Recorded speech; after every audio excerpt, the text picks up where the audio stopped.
Okay, good afternoon, everyone. My name is Sabrina Kofer, and on behalf of Choice, I'd like to welcome you to today's program, The Library as Lead Storyteller, Spotlighting HBCU Research Across Disciplines, which is sponsored by Springer Nature. This session is one in a series of sponsored webinars from Choice that addresses new ideas and developments of interest to the academic library community. Now, I'll just put a couple links in the chat where you can register for upcoming webinars and watch previous webinar recordings. Before we get started, I'd like to point out just a few features of the webinar software. All attendees who join the presentation are automatically muted and your cameras are off, so don't worry about generating any noise or feedback. We've got that taken care of for you. In the main area of the screen, you can follow along with the presentation materials. To adjust the size of the slides or video, you can use the divider in the middle of the screen to slide the sizes to your liking. We are using the Q&A feature today. Please use it to submit any questions or comments for our speakers. We'll answer as many questions as we have time for at the end of the presentation, so please do type your questions into the Q&A module as they occur to you. Also, there's closed captioning available for today's session. To toggle the automated captions on or off, please use the Show Captions button on the bottom panel of your screen.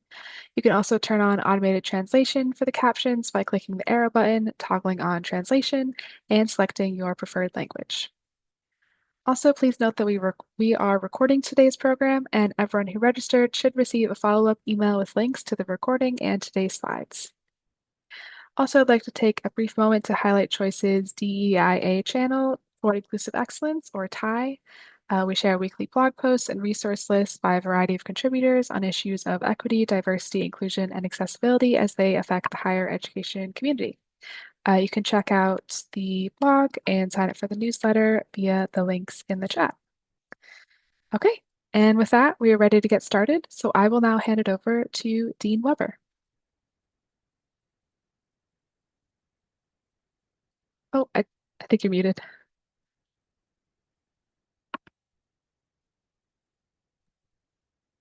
Good afternoon and welcome to the library as lead storyteller, spotlighting HBCU research across disciplines.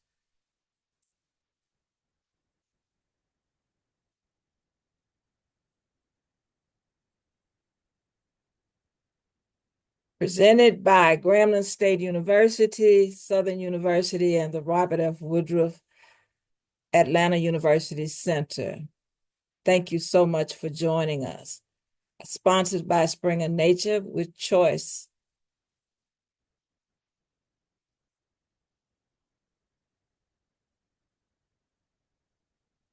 The Storyteller, the University Library, is the institution's lead storyteller, preserving the past, curating the present, and amplifying the future of its knowledge, especially at HBCUs.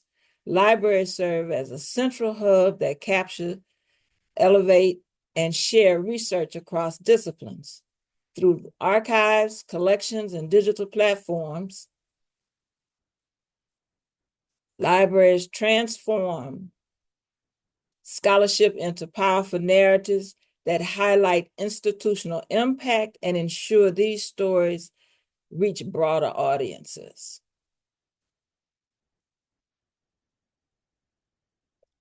The library is the university storyteller for scholarly research because it doesn't just store the knowledge, it organizes, contextualizes, amplifies, and shares it in ways that give research meaning. The library captures the full research narrative, provides context, not just content, ensures research is discoverable, amplifies underrepresented scholarship, translates research for broader audiences, and connects the past, present, and future research.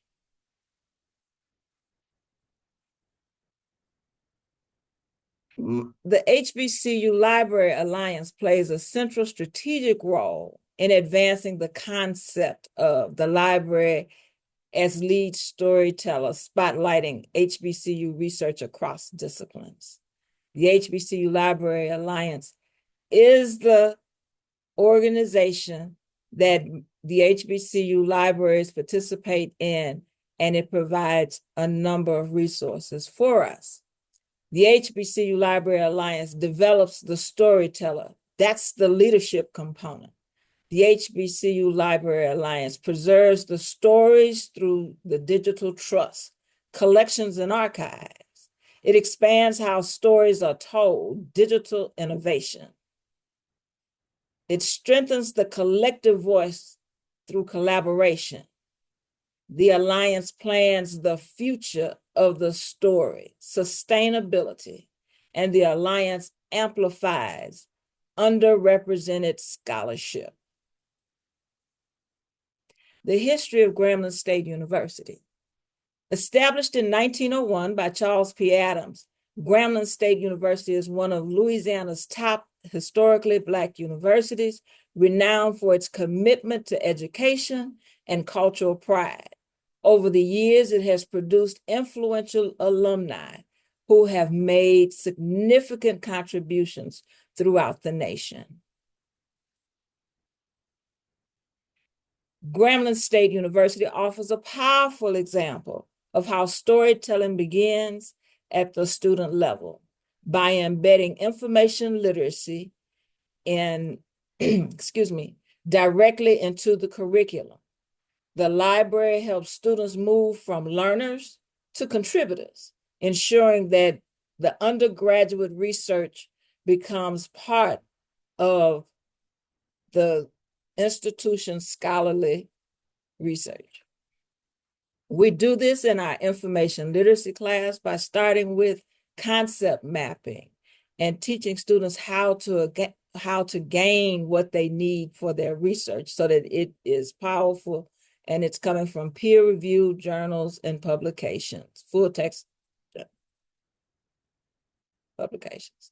In our mission statement, Grambling State University makes sure that we talk about research in every form and fashion. So our mission statement is very clear: to provide access to information and resources that support and stimulate research and scholarship in a digital environment to students, faculty, staff, and the university community. To enrich the teaching and research opportunities, stimulating intellectual creativity and curiosity in the promotion of lifelong learning and critical thinking. This is essential as we move along and we prepare our students so that they can transform from being a student to a scholar, a researcher, and going on to be competitive in the graduate and professional school marketplace, as well as the global marketplace, by using these soft skills. Why this storytelling matters, why this matters for storytelling?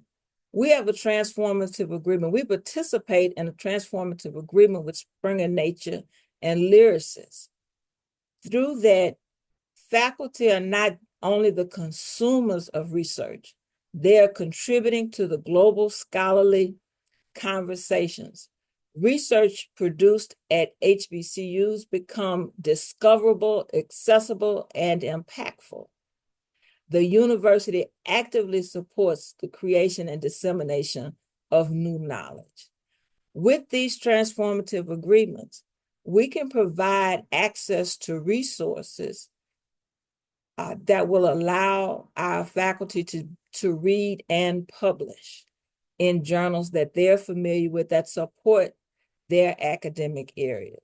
You see here on this chart, it increases the visibility and value of what's being produced in open access.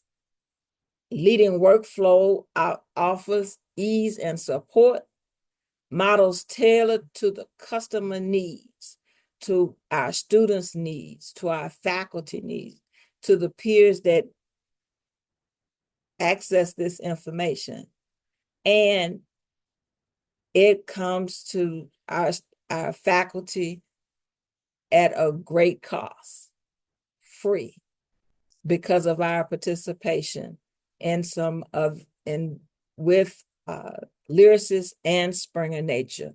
So this is a tool that is used heavily, and it promotes the research agenda.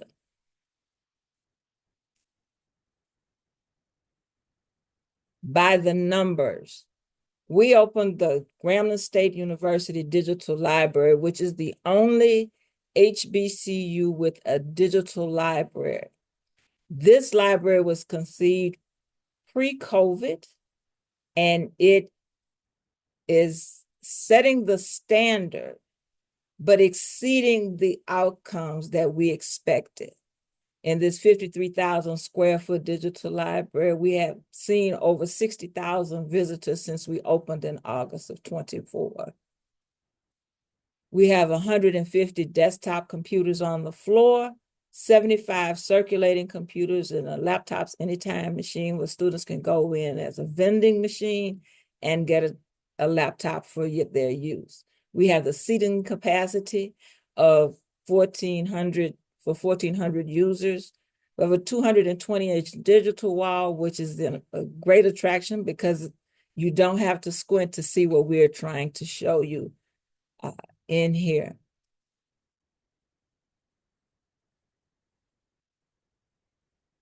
Our users have access to over 207 databases, 500,000 scholarly and peer-reviewed resources, over 388,000 ebooks. Our digital media is right at about 80 to 90,000 units. A special collection of 18,000 physical books. We moved our special collection and archives into the facility because we knew that there were some resources that would be considered for research purposes. In that special collection, we have theses and dissertations from our graduates. We have our newspapers, yearbooks, and other scholarly publications that the university has acquired that are considered part of the special collection. And we also house the Mary Heyman Afro collection, which are resources of and about the African-American experience, not just in the state of Louisiana or North Louisiana, but from some of the authors from the great eras. We also have we've had circulation of about 59,000 as we track what we're doing on the electronic platform. We look at what has been taken out for a great bit of time. Last year, we had 16 information literacy sessions, and we serviced over 548 students. With the service of those students, I think the students kind of pushed the faculty to say, you need to find out a little bit more about what they're doing in the library, because the faculty have come back and said, we need to have some sessions on using those resources that you're giving to our students. And that's not a bad problem to have. I'm pleased that nursing and social work have both come and said, okay, we need to know a little bit more about what you're doing here. And then we're open 77 hours a week. And for a student body of 5,000 to provide them 77 hours a week of open time, that's really good. The student impacted by the use of OER teeters right around 11,000 since 2020, and a cost savings to students of over $1 million. And I think that that's a good number to have. As our students, we try to provide resources that the students don't always have to dig deep into their pockets to get their books. As a matter of fact, Dr. Walton may share, but I'm going to toot her horn for her. She believes in OER, and she's an author of some materials that students use in her area, and that's chemistry. And if you know anything about chemistry resources, they are expensive. So part of that cost savings is really helping our students. You know, Grambling State University Digital Library has been spoken in rooms we aren't in. So from LinkedIn, you may know this name, Robert F. Smith, where he said, Grambling State University has made history as the first HBCU to open a digital library. And he goes on and he talks about the facility itself. But then he says, spaces like this are catalysts for growth, providing underrepresented students with tools to thrive in today's digital world. For HBCUs, they represent a bold step forward. They ensure students have access to the same state-of-the-art resources as their peers, leveling the playing field for future leaders. This doesn't just happen at Grambling. We're trying at all of our HBCUs to level the playing field, and we do this by making sure that they have access to the resources that's needed. But he concludes in saying, Grambling's digital library is proof of what's possible when we invest in education and equity. I want to leave you all with something that resonates truthfully. No one graduates from the library, but we ensure at Grambling State University that no GSU student graduates without the digital library, because it is available for them 24/7, 365, and we make sure that our students, faculty, and staff know that the library is ready, willing, and able to accommodate them. Thank you so much. And now I will pass it on to Dr. Connie Walton, Provost and Vice President of Academic Affairs at Grambling State University.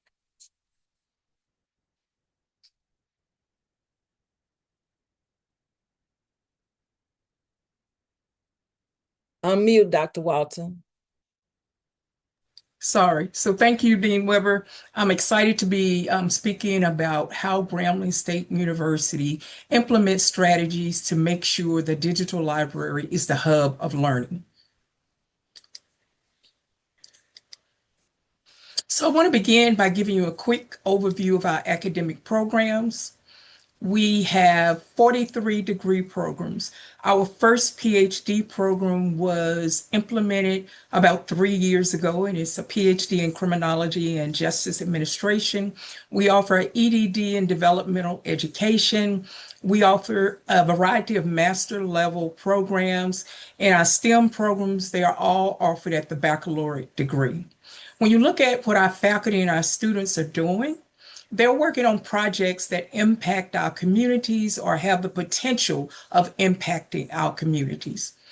Our regional, and I know it's no longer regional now, but our accrediting body is SAC-COC, and we have 11 discipline-specific accrediting bodies. All right, and some of them, our School of Business is accredited by AACSB. Our nursing program is accredited by ACEN. When we look at our social work programs, they are accredited by the Council on Social Work Education. Our teacher prep programs accredited by Cade. Our engineering, technology, and computer science programs are accredited by ABET. And, there are others that are listed on the screen.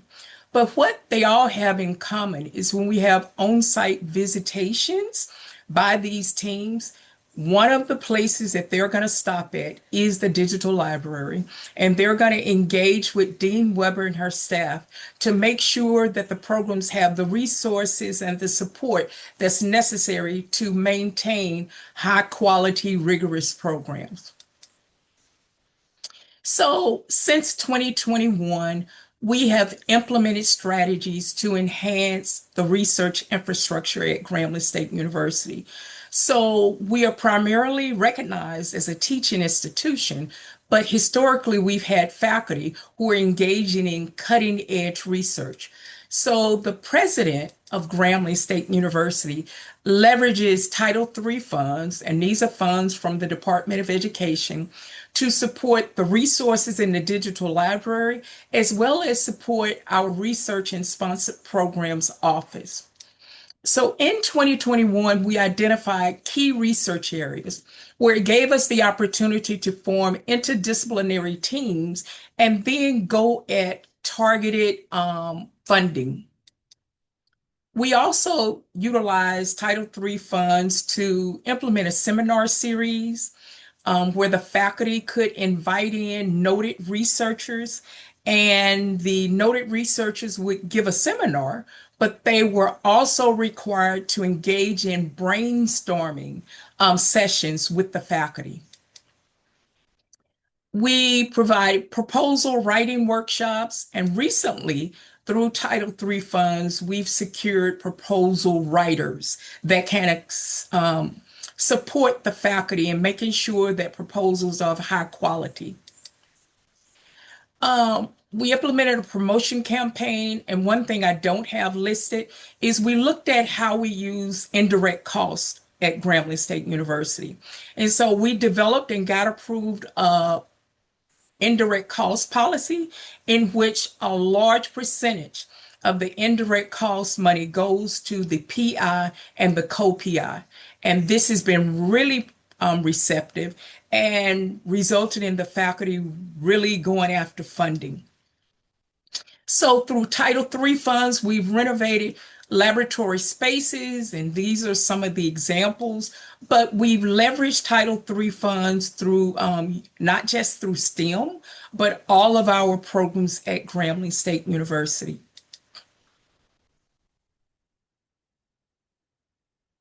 So what has been the impact of investment? So looking at baseline data of 2021, and we're looking at the proposals that have been written and comparing to how successful we've been for 24-25. So the number of proposals developed increased from a baseline value of 31 to 49. New funding increased significantly. So for the 21-22 period, the new funding that we received in grants being awarded is about 1.2 million, but 24-25, 6.3 million. I stated earlier that we want to make sure that learning, the library is the hub of learning. So the president implemented a Vanguard series in September in which we wanted to invite in an internationally recognized person. And the president would have like a fireside chat with the individual. And so we chose our alum, Charles Blow, who's a recognized journalist and best-selling author. So he gave, in addition to the Vanguard series, Interacting with the President, that was held in the digital library, he offered 2 master classes. So the last master class on April 23rd was held in the digital library. The undergraduate research symposium that we host every spring, this past spring, was hosted in the digital library. And these are undergraduate students that are engaging in research with their faculty and some with mentors that are not on Grambling's campus. And so it's research and creative works that's displayed during this event. And again, it was done in the digital library. Our STEM faculty received a grant. It was funded by the National Science Foundation that really focused on expanding the training that our STEM students would receive in entrepreneurship. As a part of this activity, we wrote in that we will be creating a makerspace in the digital library. And so we've done this. So you see the pictures that are on the screen, and we're going to continue to upgrade the equipment and add more equipment that's in this makerspace. Communication with the dean of the digital library and the staff of the library is essential to make sure that the library maintains being recognized as a hub of learning. So Dean Weber often meets with the president and his staff on specific activities that the president has identified that he wants hosted in the digital library. So Dean Weber reports to me, and so she and I have bi-weekly meetings so she can share with me, this is what I'm planning, this is what's needed. I can share with her, these are areas that I think we need to transition to. I guess about 7 or 8 years ago, we established a standing faculty committee that's library committee. And so this standing committee is an advocate for Dean Weber. So they meet with Dean Weber, and Dean Weber is able to say, these are some of the things that I want to do, and these are the impediments. And so this particular committee is a champion for Dean Weber. Dean Weber is often visited by the faculty senate, or she's invited to give to speak at the faculty senate. And I believe Dean Weber met with the faculty senate this morning and gave them an overview of what the library is doing and where we're going. Dean Weber also meets with the Student Government Association and other student leaders on a regular basis. So this is some of the ways that we are strategies that we're implementing to make sure that the digital library remains the hub for learning. So thank you.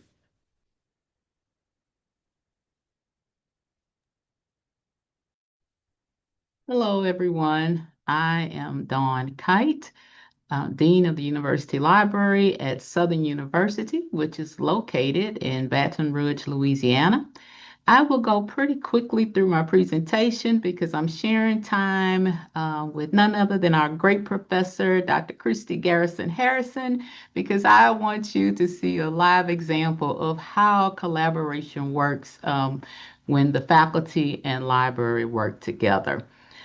Before I start, I do want to give a huge shout out to any of our library faculty and staff who are on today because they are the reason we're able to tell the story and serve as a lead storyteller on our campus. A little bit about Southern University. It is the only historically Black college and university system in the United States. It has 5 campuses, which includes an agricultural center and the Law Center. We are an 1890 land-grant institution with a Research to Carnegie designation. Our enrollment has grown, and we currently have about 8,000 students on the Baton Rouge campus, which is where I am located. There are also campuses in New Orleans and Shreveport. We offer bachelor's, master's, and doctoral degree programs. And of course, I would not want to leave out that our nursing program was voted #1 in the nation, along with our Human Jukebox Band, which was voted by ESPN as the #1 band in the land. Of course, I had to add that in for a little HBCU flavor. So I start off I'm just going to talk for a few minutes about how we tell our story of research on the campus.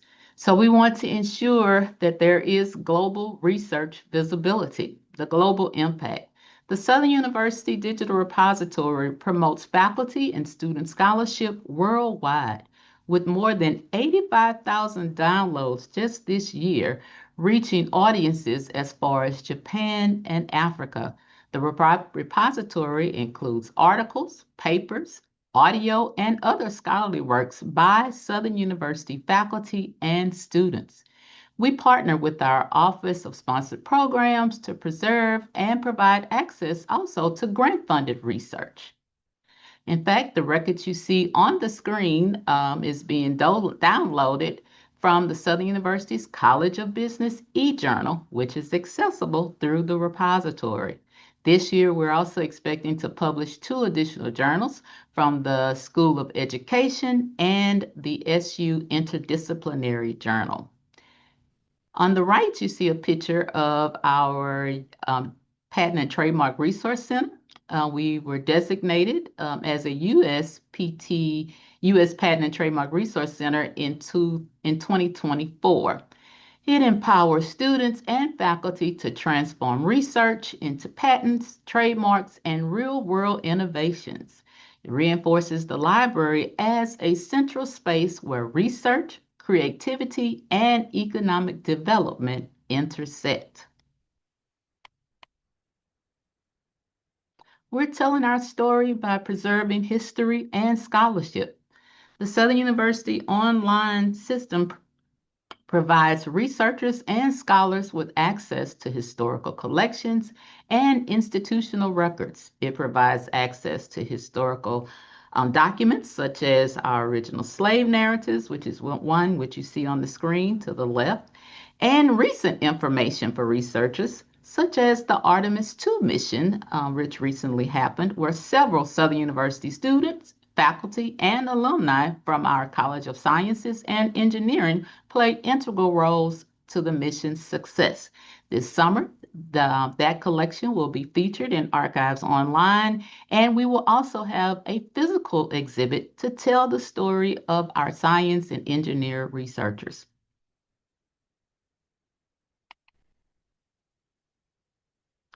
We're telling our story through the support of Open Educational Resources Innovation.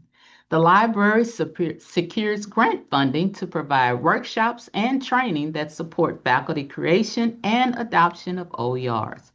For the past 2 years during National Library Week, we have highlighted our OER faculty champions at a luncheon.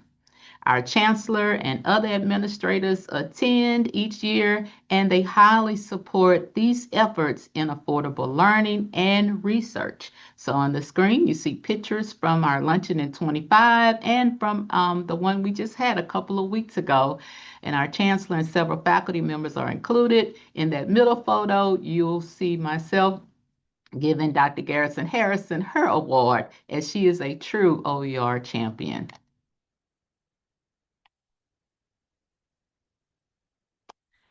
We also tell the story by showcasing faculty scholarship and student scholarship. Booked at Cade. These are monthly events that highlight faculty books, articles, papers, and creative scholarships shared with the campus and community.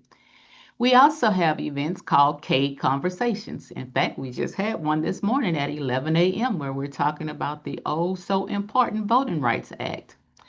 This is where faculty or students may discuss research or hot topics. It gives them a place and space to share information and have community conversations on various topics. We also highlight faculty, student, and library successes through our social media platforms, and they are very hot.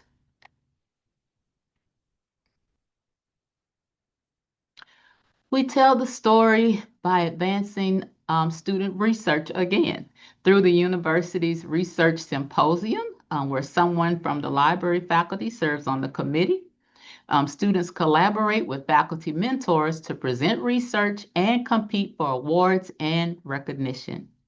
Furthermore, we offer a 1-hour credit course on library research, where we focus on research skills and digital literacy. We teach the importance of research.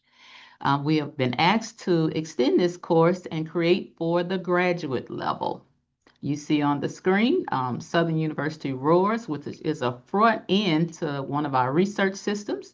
The Cade report, which is an e-newsletter that is produced by library faculty every semester, once or twice a semester.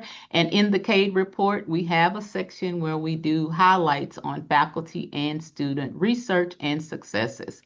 And the Chancellor's report, which is presented to our board every month, and within that report there's a section for the library, and we continue to highlight faculty and student research and library programming.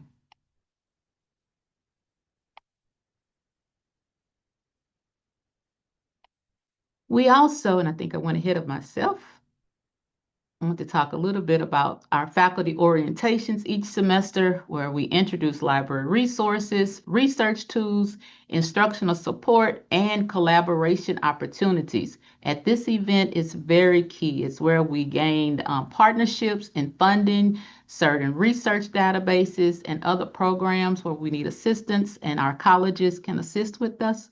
And so we utilize this. We invite publishers to come in and work with our junior faculty to increase publications, our e-newsletter, which I just talked about, the Cade report, and of course the Chancellor's report, which I've already mentioned. They all help to build faculty partnerships and to create faculty champions, because when I'm not in the room or nobody from the library is sitting at one of the tables, we want to make sure that the library is positively represented, and all of these efforts help to produce that. Lastly, I want to talk about two new positions we've added to the library faculty and staff. One is our STEM and AI research support specialist, Mr. Wiley, recently hired. He strengthens faculty and student research and support in science, technology, data, and artificial intelligence. And we are really looking forward to the work that he will do. He just started a couple of months ago in this position. He was already at the university, and he loves AI, and so he's doing quite a bit of work in that area. We've also added our grant and scholarly development specialist. This is Dr. Erin Scott, a picture of her. Well, she just took off running. She's an NSF scholar. She helps to support article development for faculty, research productivity, and grant writing initiatives throughout the campus. And so we are really excited about adding them to the library staff and seeing what they will do. As I close, many of our initiatives are funded through the library's aggressive grant writing efforts.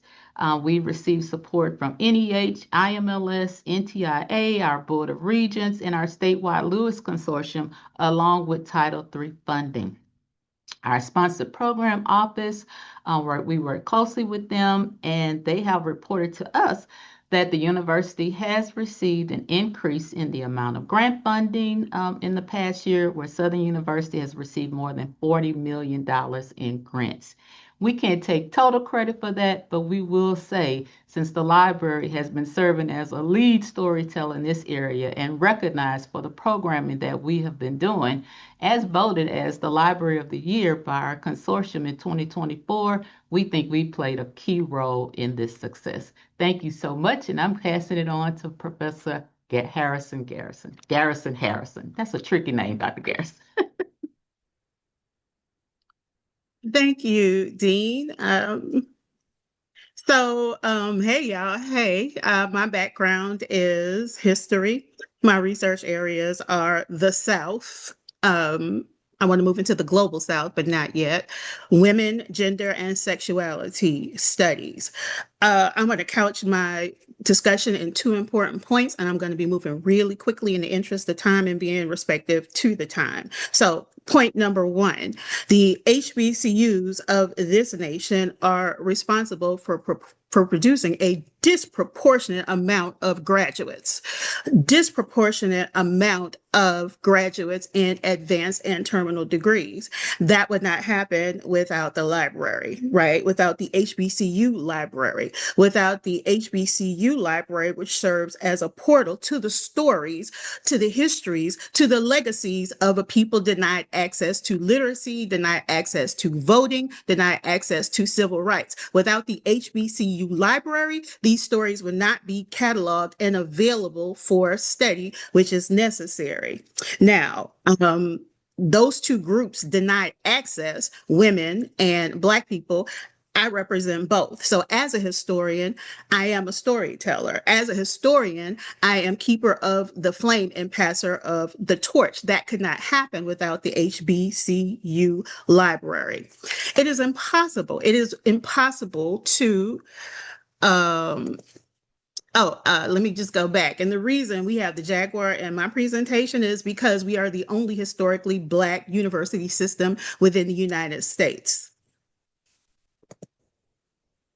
Here is an example of one of my OER contributions, as Dean Kight so thoughtfully pointed out. We do believe in developing open educational resources, and we want them to be inclusive. We want them to be accurate. Here's an example of my contribution in the vis-a-vis the modern world history resource. It was important for me to work on this, even though it's outside of my area, because I want to keep it clean. I want to keep it classy. Yes, yes. You see, I'm struggling, Dean Kight. We're on this national stage. But world history is often taught as beginning and ending with Europe. It is often taught as beginning with Europe and ending in America. European history is often couched as erupting out of this font of European intelligence and brilliance and excluding colonialism, violence, conquest, warfare, and theft of resources. And if it is when Black and brown people do show up in the story, when Indigenous people do show up in the story, they are presented as not willing captives, but lacking the intellectual ability to either defend themselves or advance the narrative. So I wanted to contribute to an open resource that contained the stories of the women, Black people of the African diaspora, and people of color. Black people and people of color, I say separately because there are people of color who do not consider themselves Black. Important. So when I began my teaching career in higher education, it was impossible to stick to the textbook. Why? Because the textbook was at best, limited in presenting the story of Black people. At worst, it was exclusionary, racist, and was a form of erasure. The way that I teach, the way that I have always taught, even my casual conversation, centers the point of view of the African diaspora, Black Americans, women, regardless of ethnicity, gender, and Indigenous people. That is called in history the bottom-up narrative. Again, that's important because why is the contributions of the people whose land, labor, resources, and bodies were stolen considered bottom up? Why? Because top down history is the story of European men and is often couched as these men being brilliant, exceptional, intelligent, etc. Now, that's a conflict. That's a conflict for someone who wants to teach history and gender studies accurately. So without Cade Library, and here I want to shout out Atlanta University Center because that is where I received my master's. And Atlanta University Center archivists and librarians were critical in pointing me to the sources and constructing my thesis. The Cade librarian, archivists, and librarians and administrative team, including Dean Kight, who is a literal phenomenon, champion, and supporter, have guided me through constructing text that allow me to teach an inclusive story. I open my class every semester with, is history true or is it accurate? And we end up concluding with it is true, but it is not accurate because it excludes the narrative of the diaspora, Black Americans, Indigenous, and women of every ethnicity and story. Being a storyteller is a lifeline. When we are engaging with these students who, depending on their educational or familial background, have no understanding of the contributions of Black people to the historical story, I can point them to a place that has texts that are out of date, texts that are out of print, photographs, primary sources, oral histories, recordings, stories, songs that tell the story of the contribution, the historical relevance, the necessity of the intellect, the character, the contribution, the good, the bad, and the good, the bad, the ugly, right? And I would not be able to do that, or none of us would be able to do that without our respective libraries, because this is the place where the story is held. And the library at the HBCU, it is ancestral, y'all. It is ancestral because that library contains the history and all the different fonts, formats, platforms, textures, smells, visuals. And for people who have no understanding of the history outside of a textbook that tells them that they showed up in shackles, and then there was the civil rights movement, and now they're in a third reconstruction, if they have no understanding of the inventions, the technologies, the labors, the contributions, all of that is contained in that source. So when we were denied literacy, we passed that story, we passed the history through storytelling. We're not denied literacy now, but these places are under attack. So Yeah, I said I was going to keep it classy, so let me bring it back to that. In closing, these lifelines would not exist without the administrative teams who write these grants, without the librarians who guide our students at when the assignment is due at 5 p.m. and the students come in at 3 p.m. talking about I have to do this, write that, research this, take this. How can I do it? And it is the librarians who guide them. I'm writing this paper. I'm creating this project. I am building this. How are they supporting me? I recently received a fellowship to build an oral history repository at Cade Library. The reason I was able to construct that application was through conversation with the archivist and the administrative team who told me how they could house the interviews that I collect. Now, what is that on? That is on Black women and femme in bounce music. Don't let the gray hair and the smooth taste fool you. So I'm going to be doing all of this research, getting a little bit gully and gutter, ninth ward, shout out to the 504, a little bit ninth ward with it, and creating this repository that is going to not only introduce people outside of the SUS HBCU family to the stories of Black women and femmes who created the foundation of bounce music, but it's going to show you that this music has been empowering community advocacy, construction and protection of a musical legacy that is excluded from the hip hop narrative because they don't recognize music that comes out of the South as being intellectual, as being civil rights oriented, or being as advocacy. And so with that, I thank you.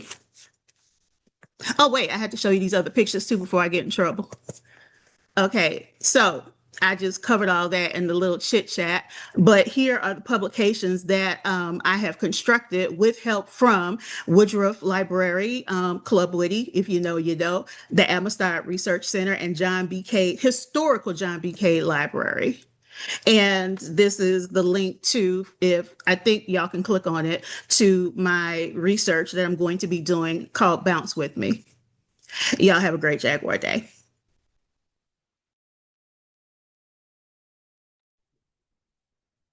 Good afternoon, everyone.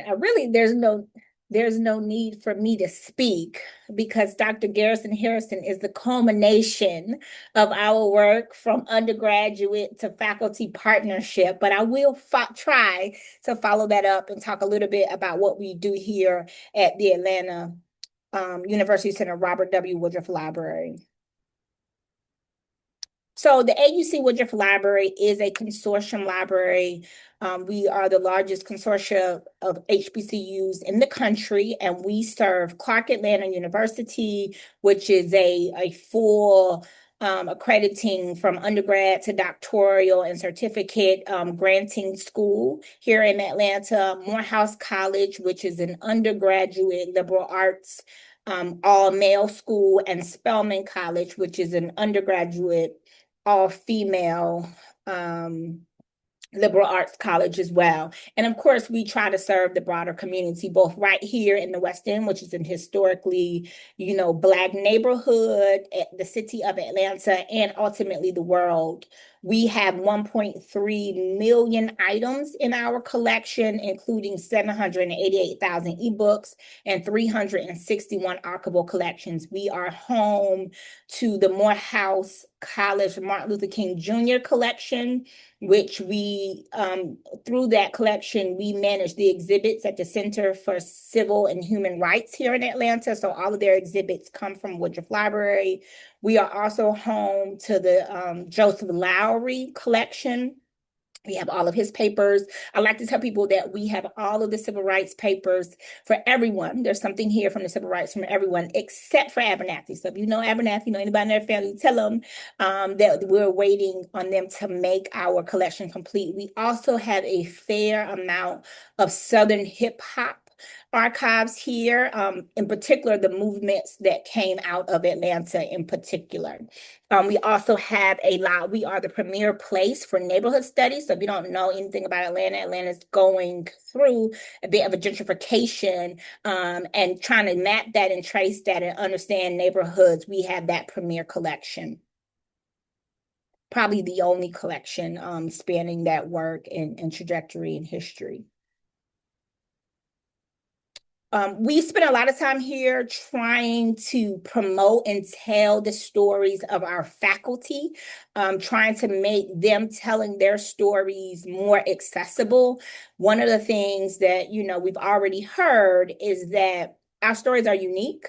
They aren't represented widely and largely, and the narratives are a bit different. So we really, really try to be the place where faculty can get those stories out without faculty and students without having the barriers that exist in other places. So these are some of our goals. And for us, Open Scholarship and AI are partners. We are using the good of AI to kind of expand and further project the open scholarship that we are creating and promoting and curating here in the AUC. So our goals are to increase knowledge of AI and ethical responsibility, but also just to make sure that we are creating counter narratives to the bias, right? So we can't ever do that work unless we add things in there that are really, really reflective of who we are and what we are and what we have. We don't necessarily only want to collect at this point. We don't see our library as a collector, but more as a place of creation and curation. So what are our students, our faculty, and our scholars creating? And how can we project that further? And again, have them see the library as a partner in the promotion of that. We don't want faculty to have to go out and fund servers for their grant research or anything. We want them to see the library as the server, as the host for that work.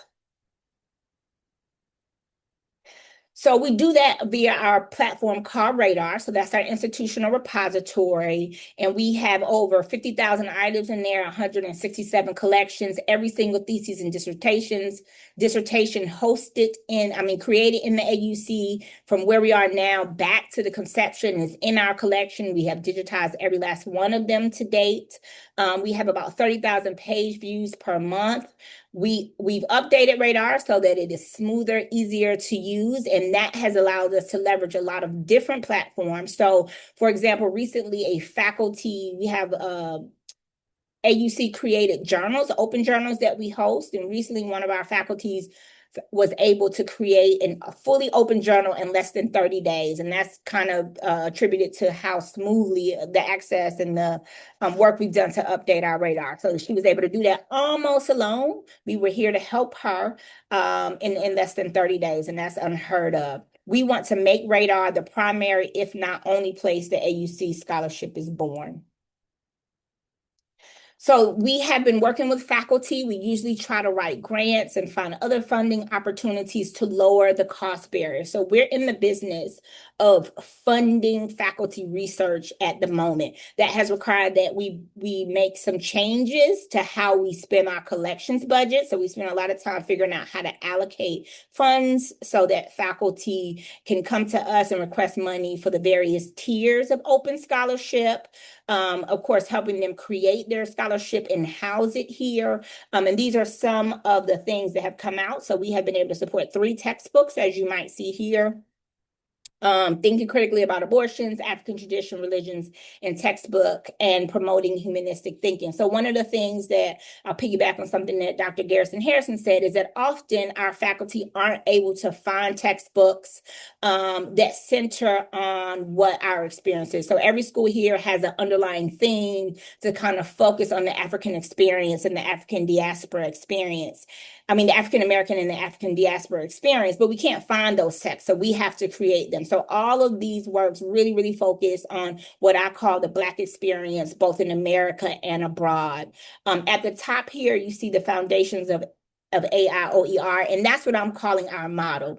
That is the reason why it's not highlighted is because it is still in progress, but we're hoping to use that one as a model for all the type of OER work that we do with our faculty going forward.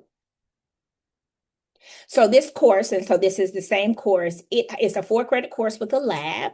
So it is an opportunity for students to kind of work in text and do hands-on approaches. So it's experiential learning. It covers all of the AI topics. It exclusively uses OERs, and our librarians work with the faculty to identify them and to write them. So we make the lift really easy for faculty. All the faculty have to say to us is, I'm kind of looking at this, and then we send them so much information that they have to ask us to stop. Like, I don't need any more. Let me go through what you have. So this is a partnership. The library, there'll be modules. The librarians teach the last module. It is cross-disciplinary. So we are getting students, and it's a general ed credit. So we'll get them early in their career, and we'll get them again sometime in their senior experience if they're a computer science or related major. And it utilizes all of our services and resources here. We will have those tools. So it has some of the labs require that students get familiar and use various AI tools. We will have all of those here in the library. So they will come to the library to have those engagements outside of the class lab. Some of those labs will also be held here. Right now, this course is in the approval phase, and we are looking forward to it being adopted and being able to use this as a way to storytell a little bit further for the schools. The primary teacher for this is at Morehouse College. Morehouse College has a mission to lower the cost barrier for their students down to free. So they're working down to it. And one of the ways that we as a library will contribute to that is helping them reduce the cost of textbooks. So on average, when a class adopts an OER, it saves the students about $350 for the year. So we're proud of our contributions to Morehouse's overall goal. That is all for me. Thank you so much for your time this afternoon. Thank Okay. you. Great. Yeah, thank you so much, everyone.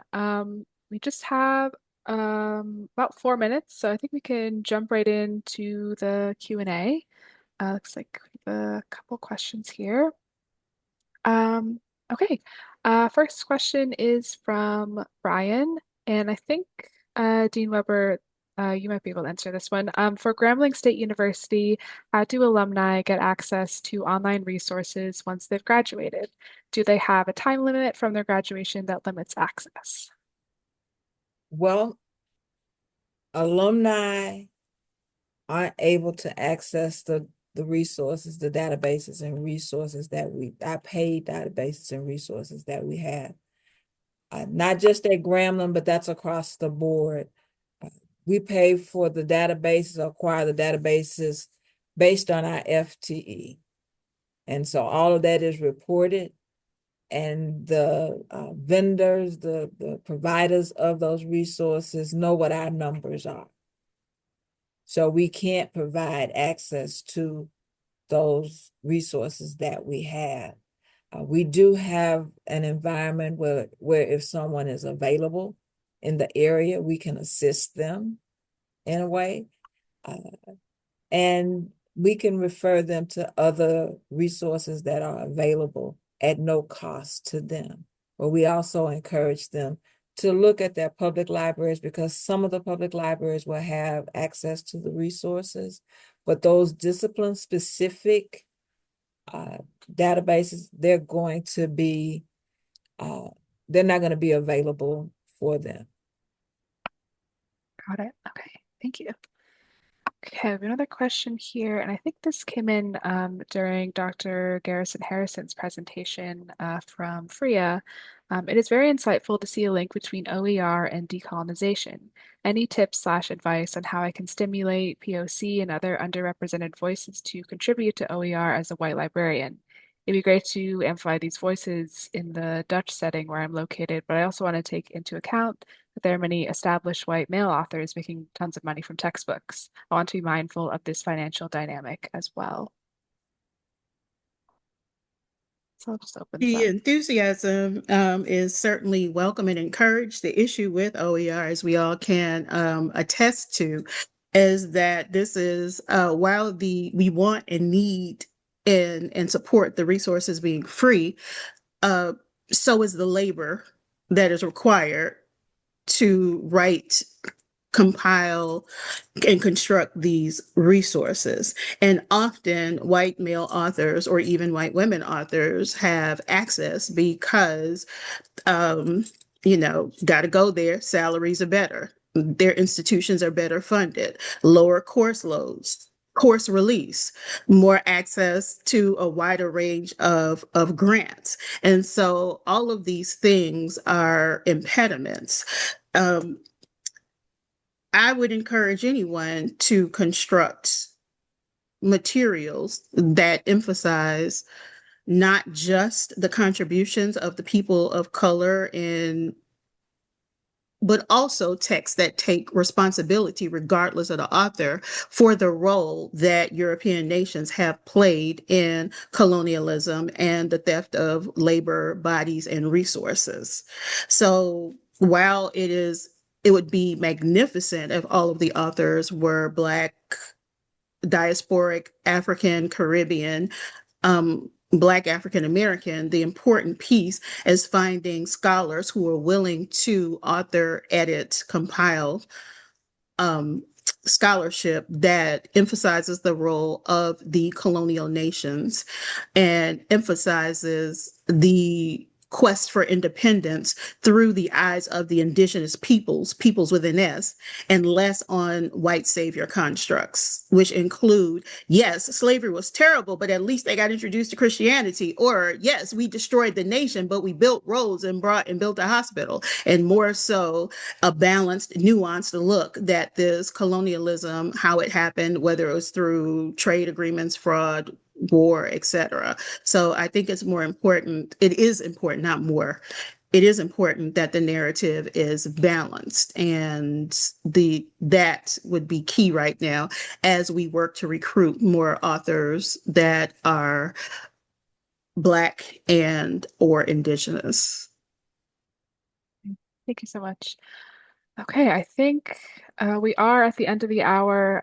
We still have some great questions here, but we will save these questions. And before I have my brief closing statement, is there anything, Dean Weber, did you want to wrap up with anything? As I'm looking at the questions, we will try to address those questions back to the group. But I want to thank the participants today. I think everybody brought something to the table that was new for some. Our goal today was to make sure that there's a clear understanding that HBCU libraries, HBCU institutions are here with a purpose. We are researchers. We can develop research, and we've shown it on all levels. It's not often that you have a provost who will sit here and take time out to talk about what's going on with the library, but across the board. Dr. Walton has done some things that I've never seen a provost do before, and that is teach while and being a tutor while being the provost and the vice president for academic affairs. You don't see that often, and getting out with the students. I thank each and every one of you all for bringing your authentic selves to the table to showcase what we're doing at our institutions. And it's not just the 3 institutions that's represented here.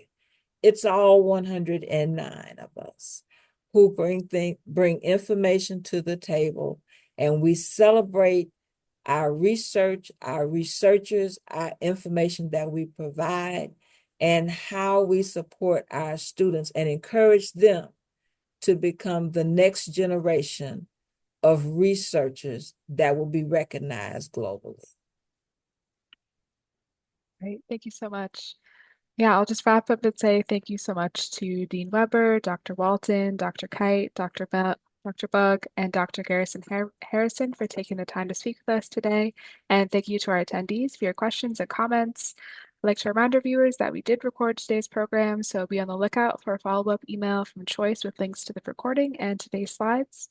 Also, if you have a few minutes after the presentation to fill out a brief survey, we would really appreciate it. So thanks again to all of you out there for joining us. We hope you learned something new from today's webinar and hope to see you again soon on another session. Thanks, everyone. Thank you.